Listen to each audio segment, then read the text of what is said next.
యోగీశ్వరుడు చెప్పినటువంటి సందేశం మానవుల యొక్క పరిస్థితిని ఆయన చెప్పడం జరిగింది. ప్రస్తుతం మానవులు ఎలా ఉన్నారంటే, ఊహలు ఆకాశంలో, చేతలు భూమి మీద ఇలా ఉందంట అందరి పరిస్థితి. ఆయన ఇచ్చిన సలహా ఏమిటంటే, ఊహించడం తగ్గించు, చేతలు పెంచు. ఇప్పుడు మనం గమనిస్తే కనుక ఎక్కడో బయట సామాన్యులు, ఈ జ్ఞానం లేనివారు, ఏమీ సరైన అవగాహన లేని వాళ్ళు, వాళ్ళ ప్రవర్తన ఇలా ఉంటే ఉండొచ్చు ఆయన చెప్పినట్టుగా. కానీ ఇంత సాధన చేస్తున్నా, ఇన్ని విషయాలు తెలుసుకుంటున్నా, ఇన్ని నేర్చుకుంటున్నా, మనలో కూడా ఈ రకమైన ప్రవర్తన ఇంకా కొద్ది కొద్దిగా ఉంది మనందరిలో కూడా.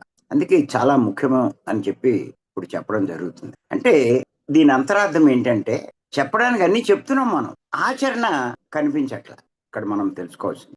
చెప్తున్నాం. గొప్ప గొప్ప విషయాలు చెప్తున్నాం. ఎందుకు? విన్నాము, తెలుసుకున్నాము, వ్రాసుకుంటున్నాము, బట్టి పట్టాం. అయి చెప్పడానికి బాగున్నాయి. కానీ ఆచరణ ఉండట్ల.